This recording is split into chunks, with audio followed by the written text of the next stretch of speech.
I always thought trust was like glass. Once it cracks, you can't fix it. You just sweep up the shards and pray you don't get cut. But I never imagined the crack would come from her. Let me back up. My name is Daniel. My wife, well, soon to be, ex-wife is Clara. We'd been married for 8 years. High school sweethearts, if you can believe it. She was the girl who'd steal fries off my plate and laugh when I pretended to be mad. The one who held my hand at my dad's funeral. The one I trusted more than anyone. Until a Tuesday in March. My phone died during a work meeting. No big deal, I borrowed Clara's tablet to email a client. That's when I saw the notifications. 3 messages from someone named Ryan. Ryan. Her Ryan. The ex she swore was ancient history. The one she claimed she hadn't spoken to in years. The first message, I can't stop thinking about you. The second, last week was a mistake. We need to talk. The third, a photo, a selfie of him, shirtless, in a hotel bathroom. My stomach dropped. I wish I could say I didn't look. But I did.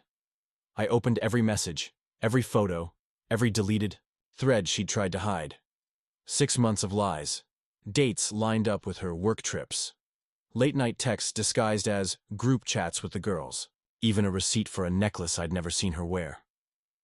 She walked in as I sat there, gripping the tablet like it might disintegrate. The color drained from her face. Daniel, it's not what you think. Were you ever going to tell me? My voice sounded foreign, cold. She crumpled, cried, said it just happened. Said Ryan manipulated her, that she felt trapped. But the receipts told a different story. Planned meetups, a weekend getaway on our anniversary.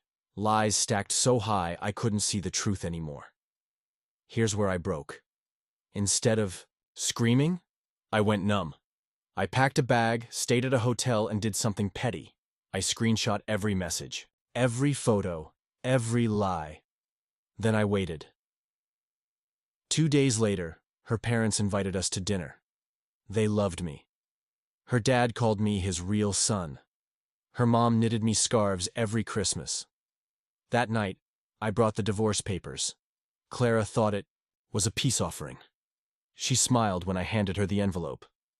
Then her face froze as she read it. Her mom asked, "What's wrong, sweetheart?" I didn't yell. I didn't even stand. I just said, "Ask her about Ryan." The room went silent.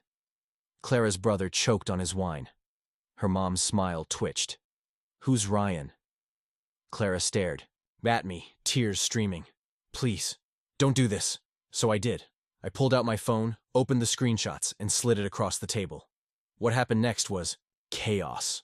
Her dad stormed out. Her mom cried. Her sister called her a disgusting liar.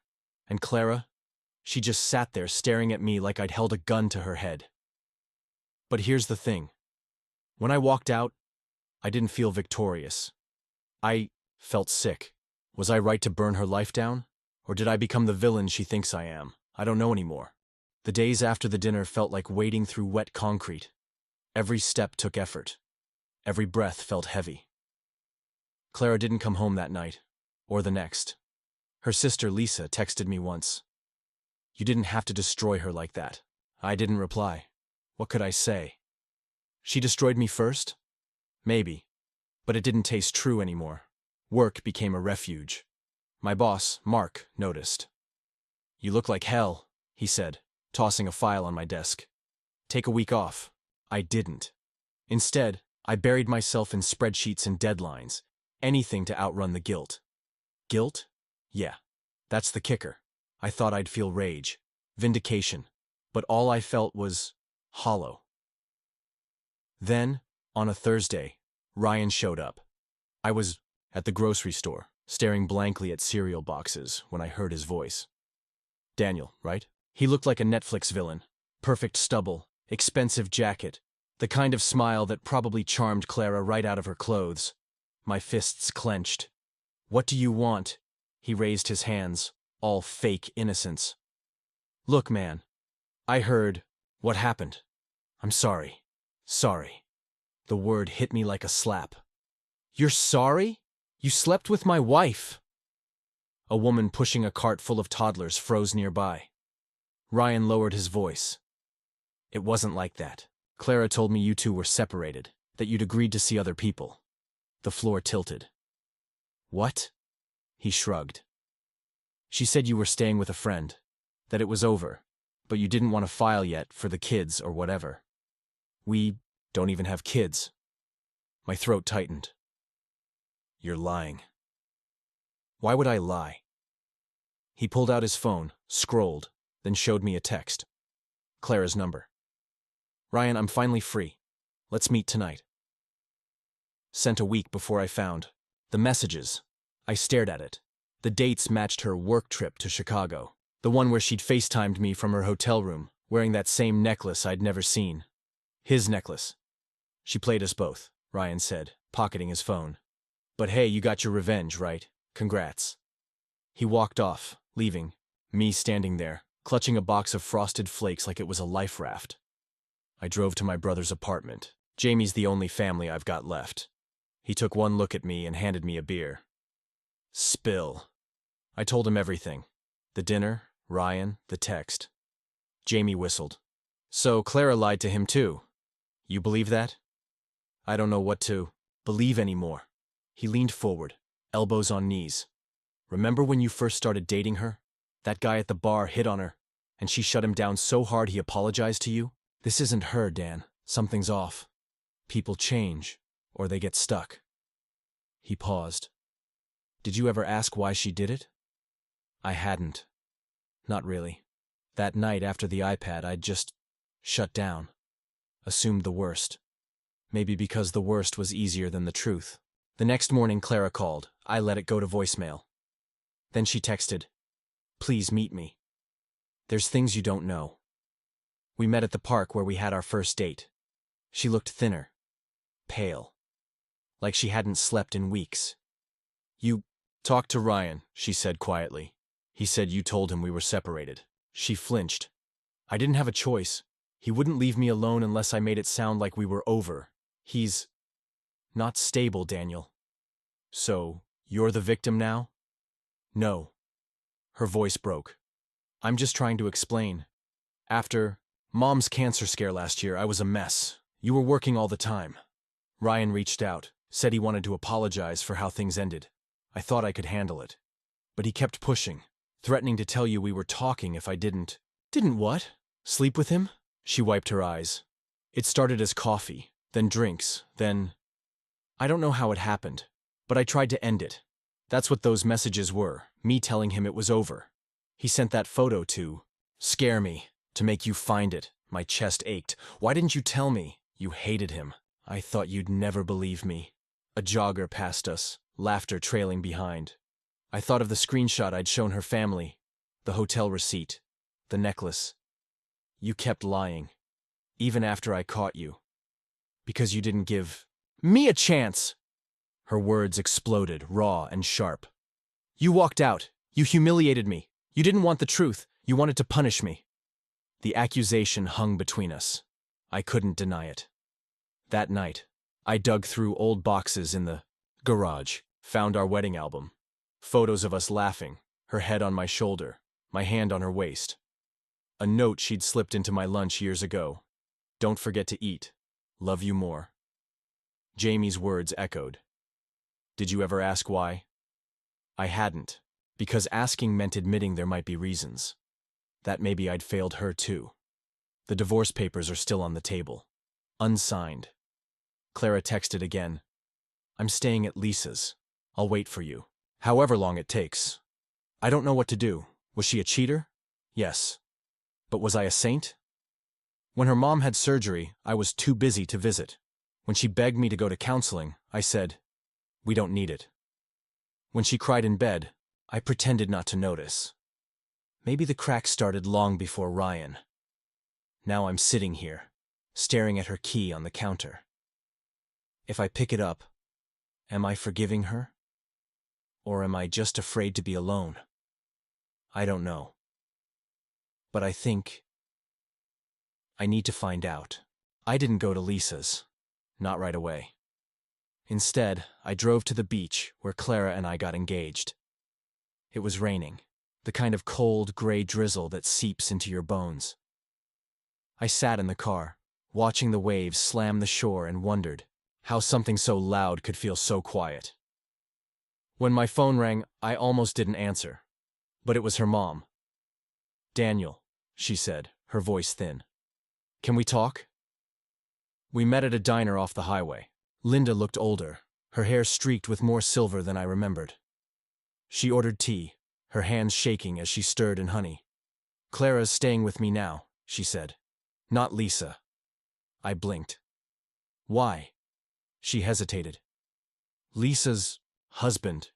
He didn't want her there. Said it was bad for the kids to see their aunt like this. Like this." The words punched me. "Is she okay?" Linda's eyes filled. "She's not eating, not sleeping. She just stares."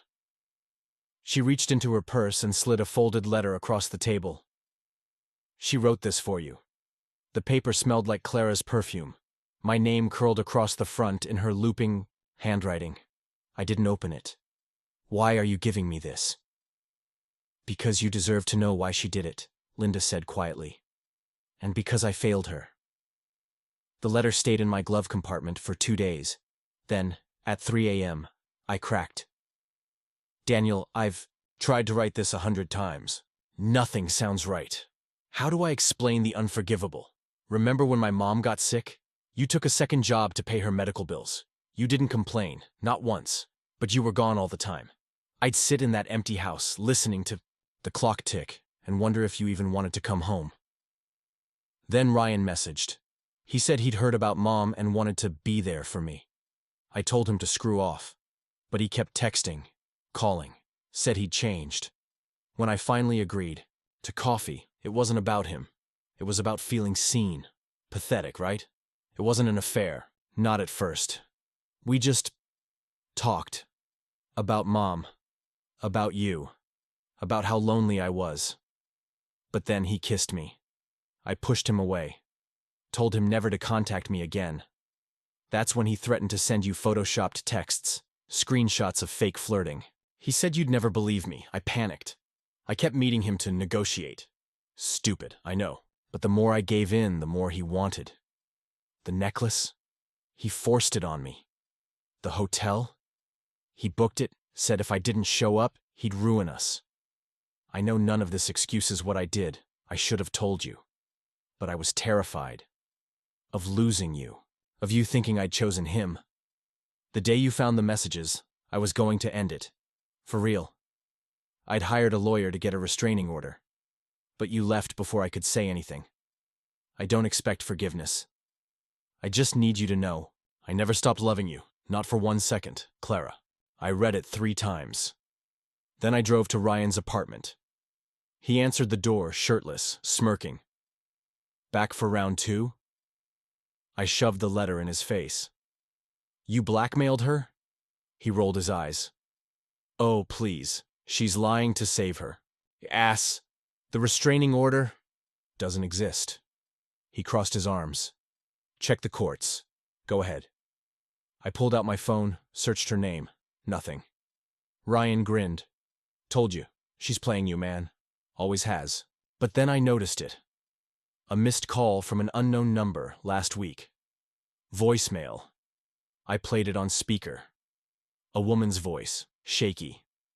"Mr. Carter, this is Aaron Walsh from the county clerk's office. Your wife's restraining order application was filed incorrectly.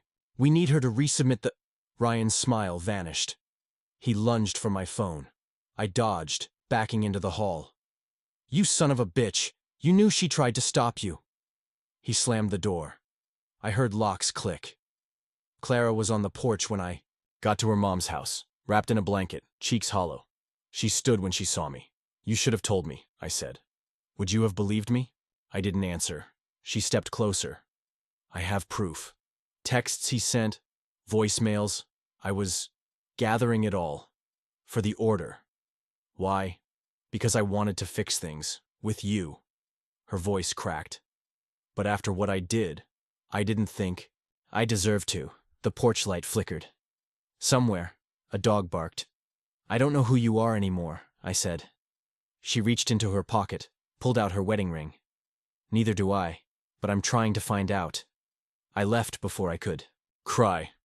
Jamie found me at a bar later, halfway through a whiskey. You look worse than last time. I told him about the letter. Ryan, the voicemail.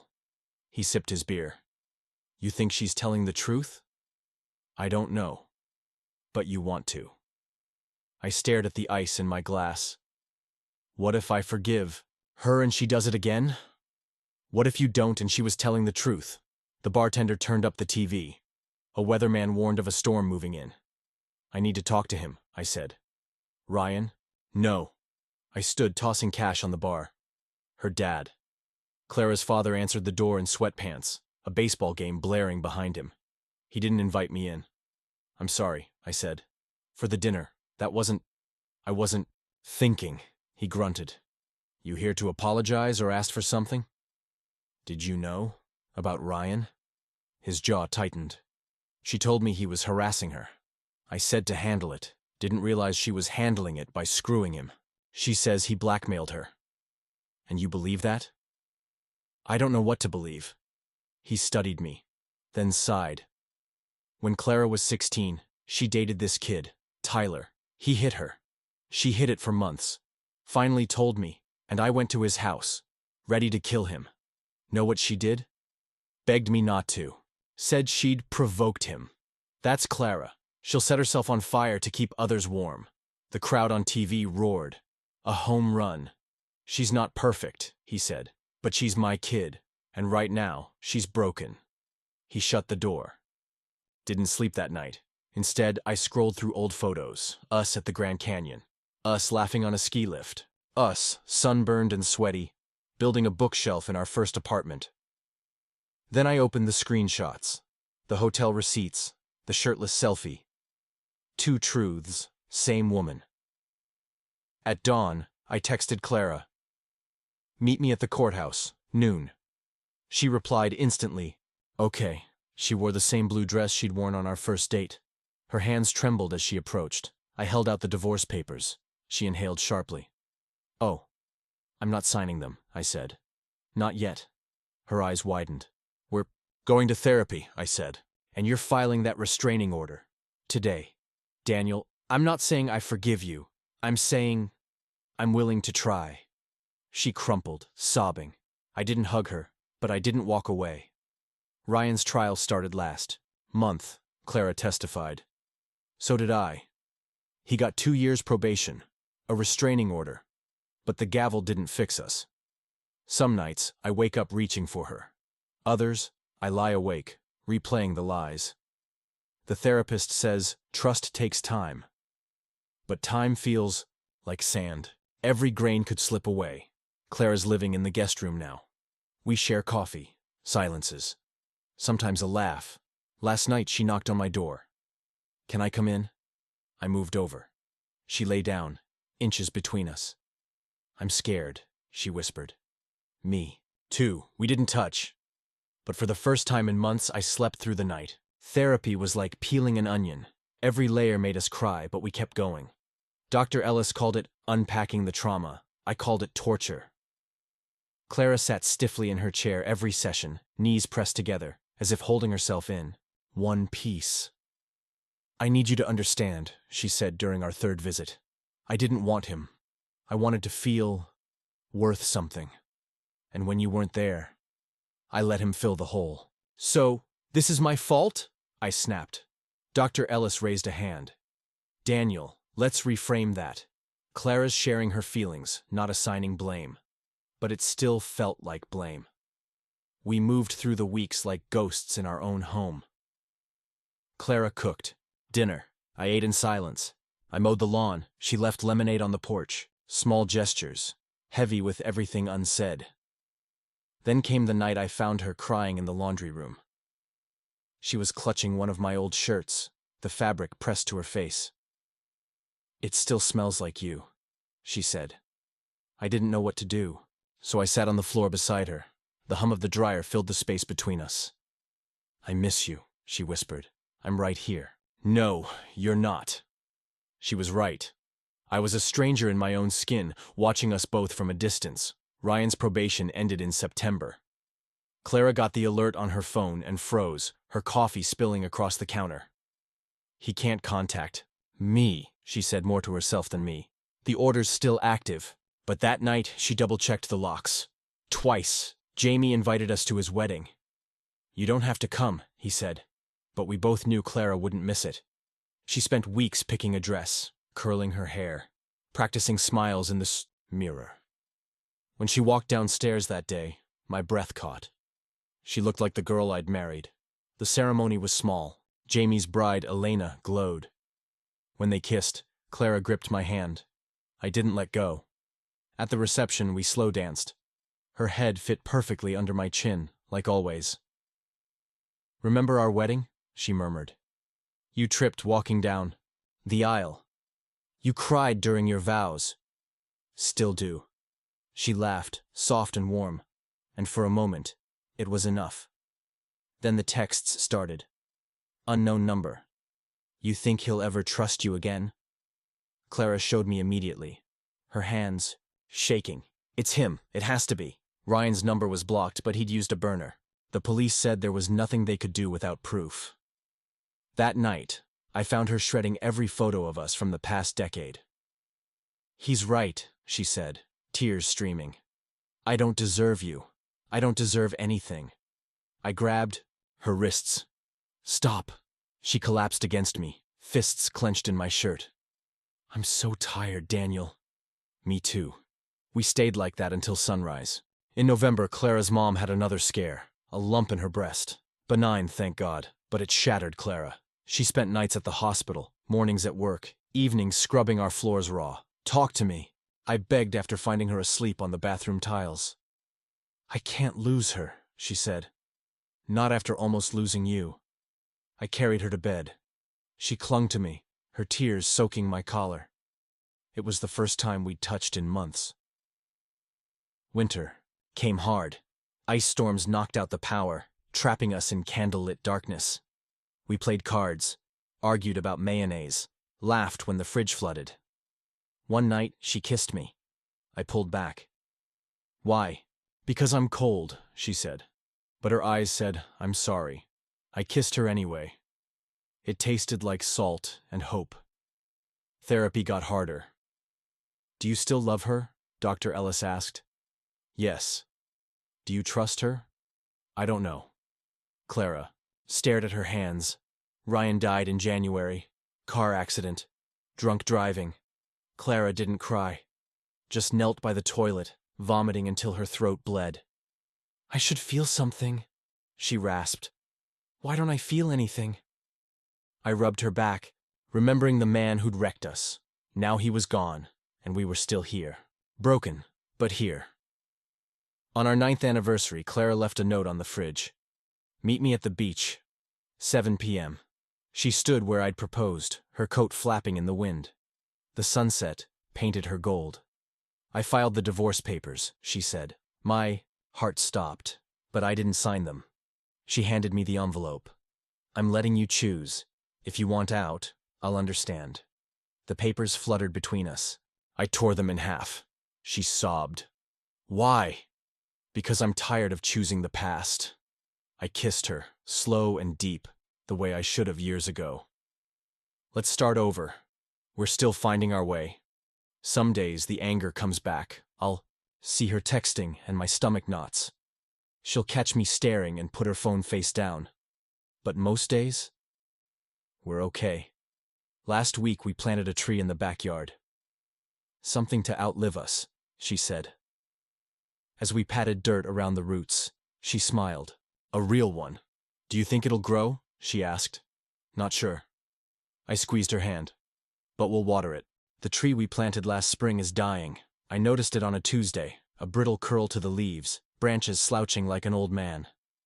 Clara insists it's just the heat wave, but when she's not looking, I pour extra water at its roots, whispering promises I'm not sure I can keep. Life's been steady, not perfect. Clara works late Thursdays. I bite my tongue until it bleeds. She texts me when she's running late, sends photos of her desk, her half-empty coffee cup. Proof but not trust. Trust is still a currency we're too poor to afford. Then, on a humid August night, the doorbell rings. A woman stands on our porch, mid-40s, her eyes a familiar shade of hazel. Ryan's eyes. "Are you Daniel?" she asks. Clara freezes behind me, a dish towel clutched in her fist. The woman holds out a crumpled envelope. "I'm Mara, Ryan's sister." Inside is a letter. Ryan's handwriting, jagged, rushed, dated, 2 days before his accident. "If you're reading this, I'm dead. And no, I'm not apologizing. But Clara owes you the truth. Ask her about the baby." The room tilts. Clara's face drains of color. "What baby?" My voice cracks. Mara's gaze flicks to Clara. "There was a pregnancy, 8 years ago. Ryan found out last year. He thought it was his." Clara sinks onto the stairs, her breath shallow. "It wasn't." "Then whose was it?" I ask. But I already know. Her silence is answer enough. We drive to the lake, the one we visited after my dad died. Clara stares at the water, her arms wrapped tight around herself. "I was going to tell you," she says. "But I miscarried at 10 weeks. The doctor said stress. The funeral. I didn't want to add to your pain," the words slice deeper than any lie. "You didn't think I'd want to know I lost a child?" "Our child," she corrects, tears spilling. "And I couldn't say it out loud. If I did, it'd make it real." A breeze ripples the water. I think of the nights she woke up screaming, the way she'd cling to me, muttering about dreams. All those years, I thought she was mourning her mom's health. "Ryan found the ultrasound in my old journal," she says. "He thought it was his. That's why he blackmailed me. He wanted money to support his kid. I told him it wasn't his, but he didn't believe me." "Why didn't you tell me any of this?" "Would you have stayed?" Her voice breaks. "If I'd said, 'Hey Daniel, I'm pregnant, also your dad just died, and by the way, I'm probably going to lose it?' I want to say yes. But the truth? I was drowning back then. Maybe I would have run."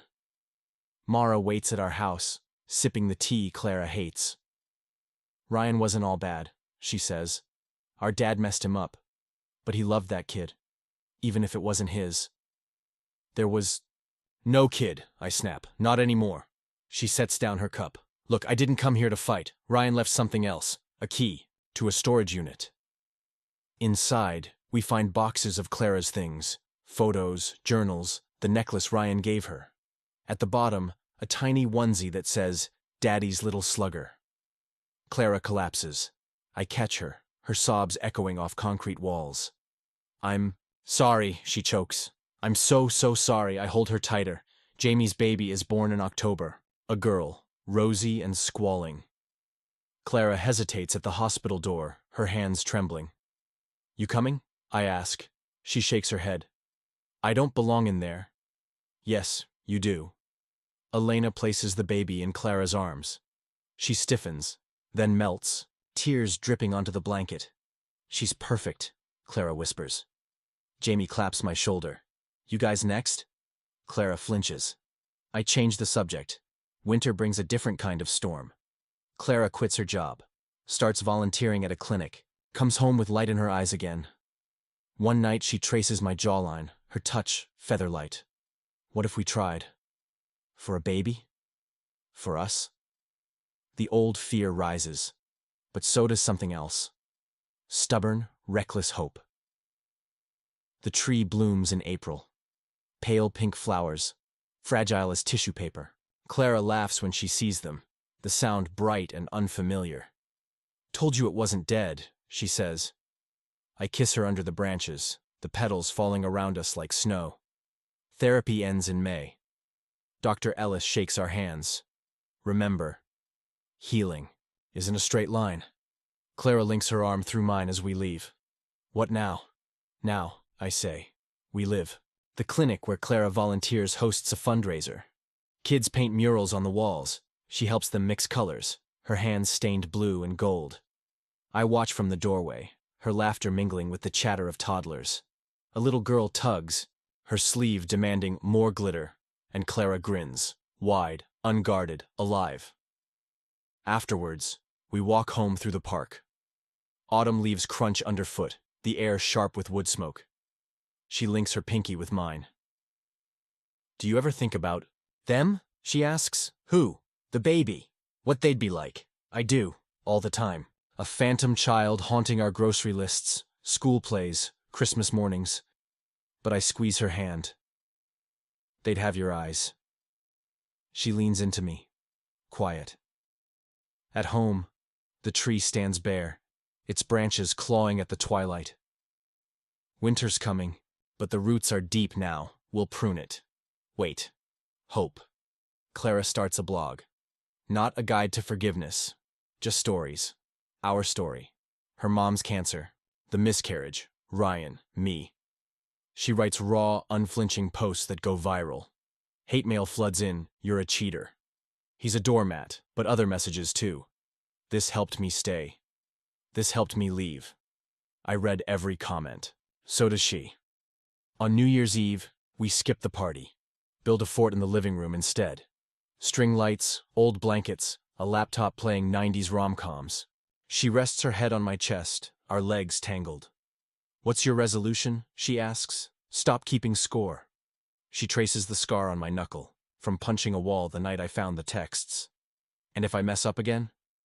You won't. But if I do, the movie ends. The screen fades to black. Then we'll figure it out, I say. In March, the tree blooms early.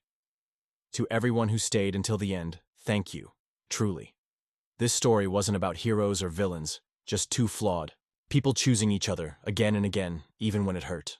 If you've been there, I see you. If you haven't, I hope you never understand. Life's messy, love's messier. But sometimes, against all odds, it grows. If this resonated, check out my other videos on love, loss, and the ugly, beautiful work of healing. And remember, your story isn't over yet.